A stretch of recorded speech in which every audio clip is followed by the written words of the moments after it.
Olá, vamos apresentar hoje o desafio proposto pela professora Úrsula para a matéria de laboratório de eletromagnetismo sobre carregamento sem fio.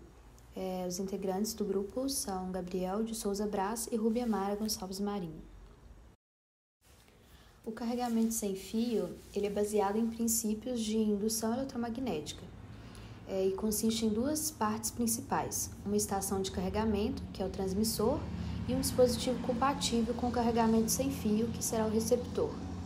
A estação de carregamento ela é conectada em uma fonte de energia elétrica, enquanto o dispositivo receptor possui uma bobina interna que pode gerar e captar campos magnéticos.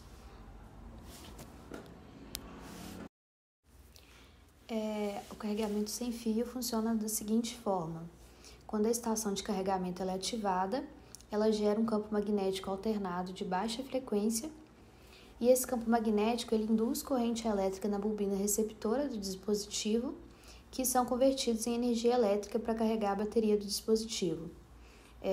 O alinhamento correto entre as bobinas do transmissor e do receptor é importante para a eficiência do carregamento sem fio. O objetivo desse desafio é obter os valores das autoindutâncias das bobinas e resolver o modelo acoplado com circuito externo para estudar o efeito da adição de capacitâncias. Primeiro, foi feita uma simulação do circuito no software Kickfield, onde a gente utilizou os parâmetros de simulação em uma bobina com 20 espiras de meio milímetro, um núcleo de ar de aproximadamente 24 milímetros, uma frequência elétrica de corrente nas bobinas de 18,115 kHz. A fonte de corrente da bobina primária foi de 200 mA e foi calculado isso para 246 nós. A partir dos dados apresentados, foi gerada a simulação no Kickfield, que podemos ver nessas imagens, onde temos aqui que as linhas de campo sendo geradas pela bobina 1, que está mais à esquerda, que é a nossa bobina transmissora, e onde temos uma alta concentração de densidade de corrente. E essa bobina está induzindo alguma corrente na bobina 2, à direita, que é a nossa bobina receptora.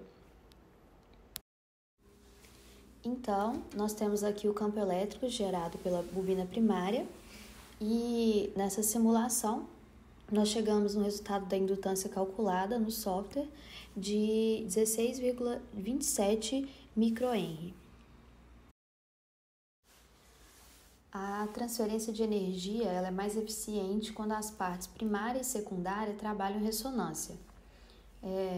Para alcançar a ressonância, uma frequência específica nos circuitos, é necessário adicionar um valor de capacitância em ambos os circuitos. Esse valor ele depende diretamente da autoindutância do circuito e pode ser calculado usando essa fórmula apresentada a seguir. Para a montagem do nosso circuito, a gente tinha já um capacitor de 4,5 microfarad e na construção do indutor nós tentamos chegar num valor mais aproximado ao simulado e chegamos a um indutor com uma indutância de 18,5 microhenry. Então, a partir desses valores obtidos, que nós calculamos o valor da frequência de ressonância, que foi de 18.163,94 Hz. Essa é a parte de circuitos simulados, né? A primeira parte foi o circuito simulado sem a presença dos capacitores, somente com as bobinas desenvolvidas lá no Kickfield, né? A gente tem ali as duas bobinas, tem a fonte, 2 resistores, um resistor de entrada de 46 ohms e um resistor de saída de 100 ohms, né? Lembrando que nós modelamos o problema aí baseado com os componentes que nós tínhamos disponíveis no laboratório, para ficar o mais próximo possível aí. O valor da fonte aí está no valor de 4,56, né? E esse valor a gente está trabalhando com ele com o valor de pico, que no caso aí daria para a gente algo algo em torno de 3,22 volts eficaz, né? Que foi o valor aí que nós encontramos no laboratório, nas medições. Então, a bobina 2 ela ficou com essa tensão de aproximadamente 108 mV, a bobina 1 com aproximadamente 129 mV, a fonte aí com a tensão eficaz de 3,22 volts.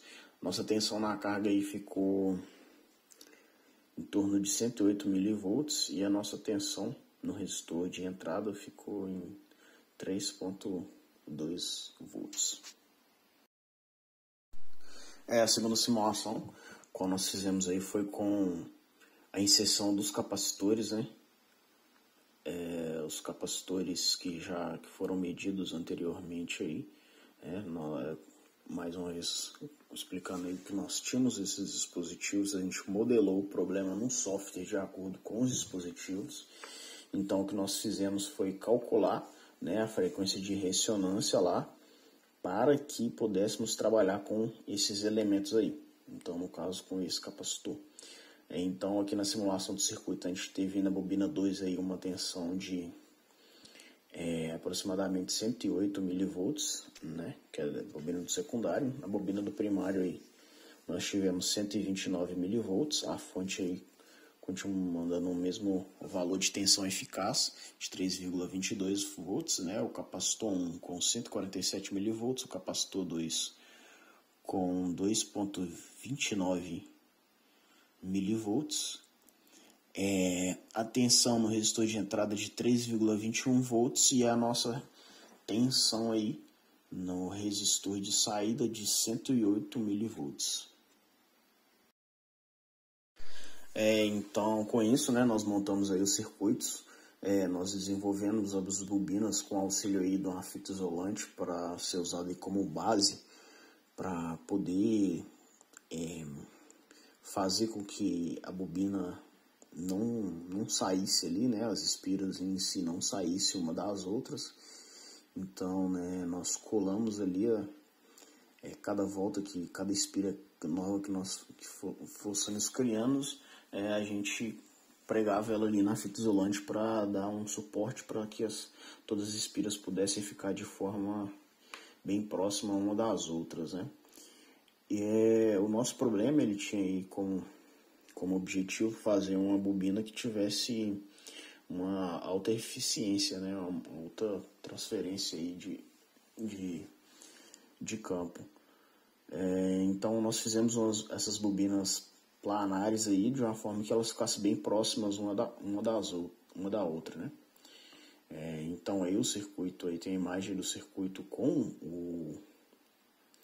o capacitor, né? E tem a imagem do circuito também sem o capacitor.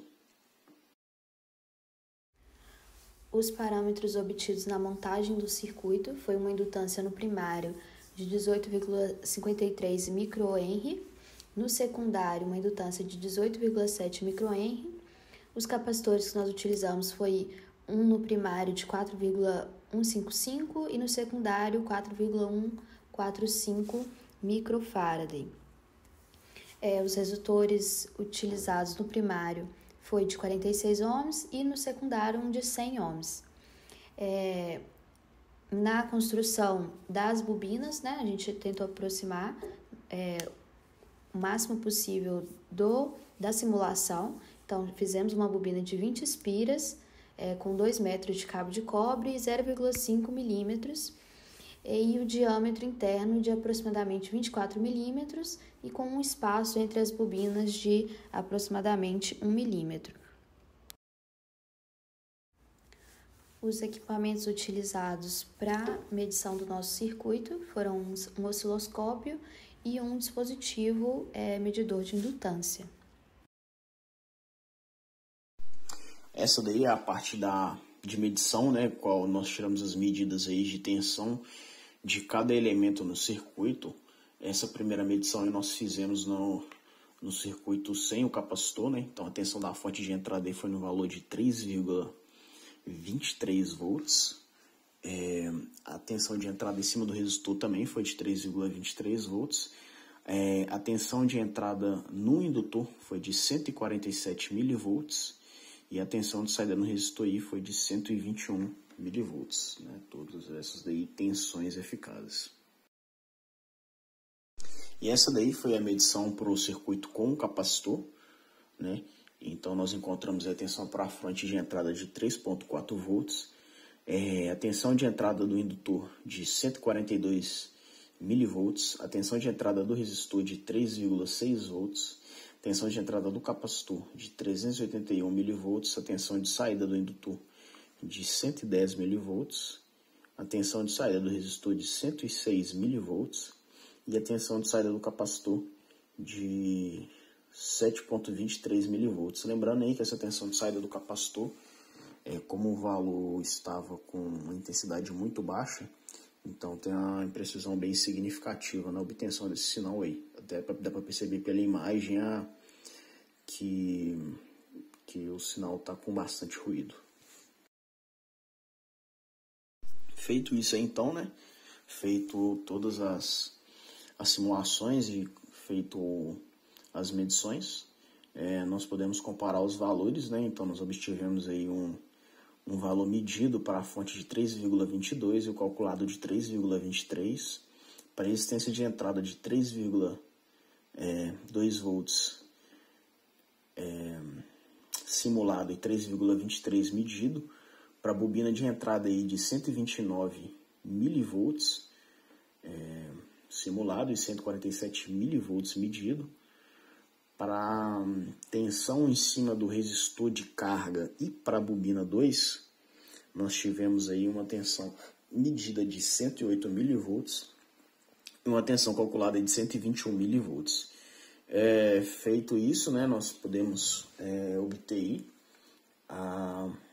o rendimento, né, que nós fizemos o cálculo aí baseado na potência de saída sobre a potência de entrada. Então aí a potência de entrada aí deu 227 watts e a potência de saída aí deu 0,146 miliwatts. Então nós fizemos aí, jogando na forma do rendimento, fizemos potência de saída sobre potência de entrada vezes 100, para a gente poder achar esse rendimento aí em percentual. Então nós encontramos aí que para esse primeiro caso do circuito sem o capacitor, nós temos um percentual aí de rendimento de 0,064%. Já para o segundo caso aí, né, comparando os resultados aí do circuito com o capacitor, nós tivemos aí a fonte a fonte simulada aí no valor de 3,22 volts e a medida de 3,4. Para a bobina 1 tivemos o valor de tensão de 129 milivolts simulado e 142 milivolts medido. Para o capacitor tivemos o valor de 147 milivolts simulado e 381 medido. Talvez essa daí seja a maior diferença significativa com relação a esses valores no circuito com o capacitor.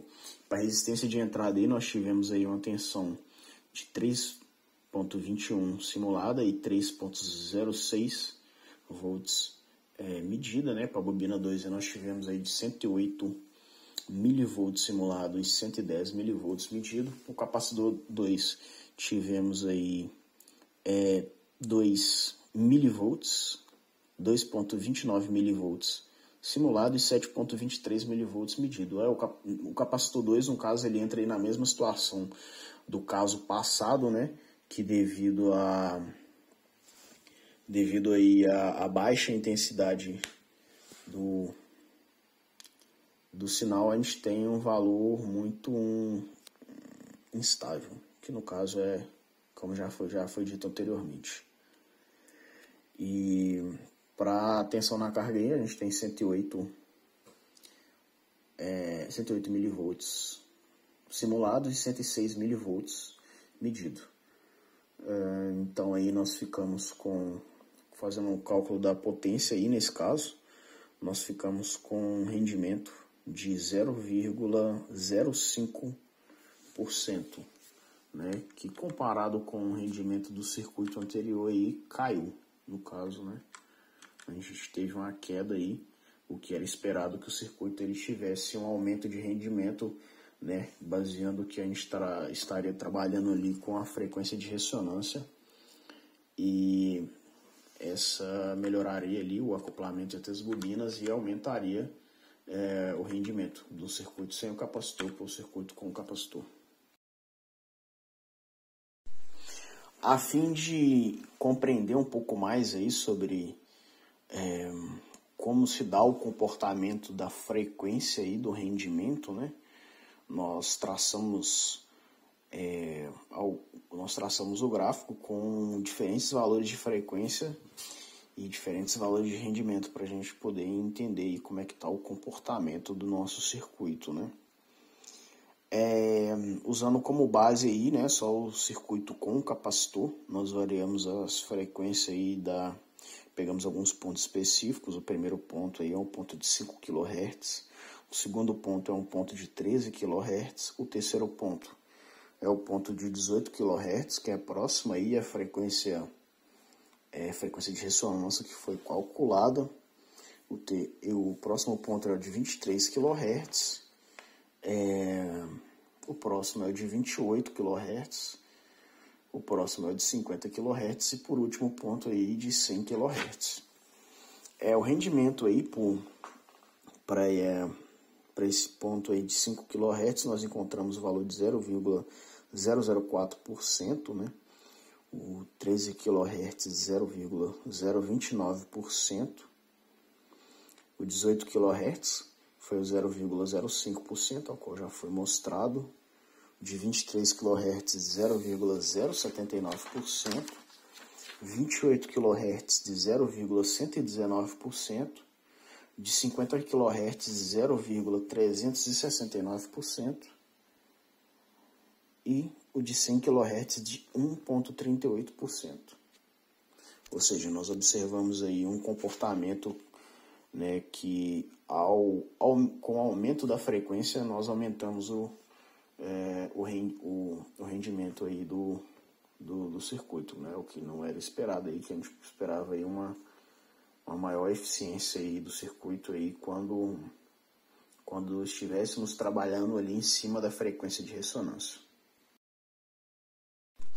Concluindo então aí, né, as observações feitas a respeito do trabalho, nós conseguimos, né, fazer ali as simulações, nós conseguimos desenvolver as bobinas ali de forma satisfatória, conseguimos observar os sinais, né, tanto de entrada quanto de saída, conseguimos observar ali todas as tensões em cima dos diferentes dispositivos, observamos bem a questão da diminuição ali dos sinais quando nós afastássemos, né, as bobinas umas das outras. Então, assim, a questão das bobinas funcionou beleza, né? Tava bem desenvolvidas as bobinas.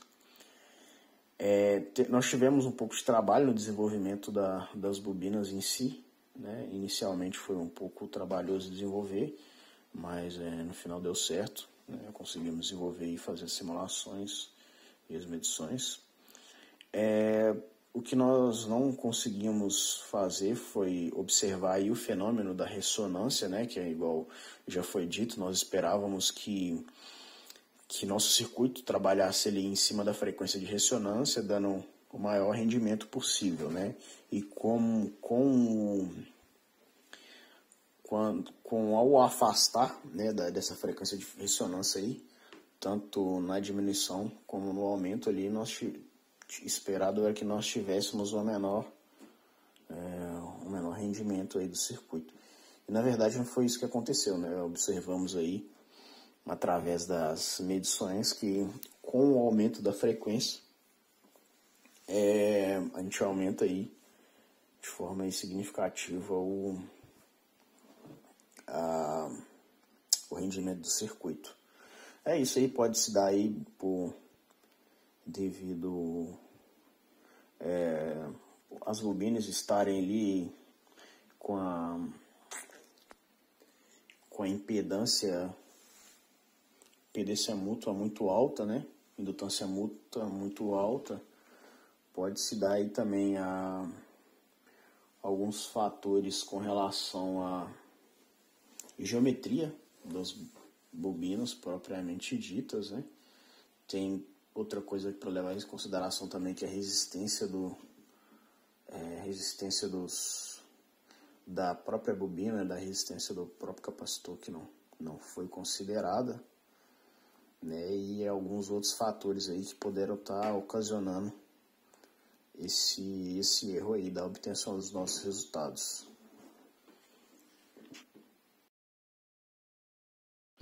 E essa foi a apresentação do desafio proposto em sala de aula.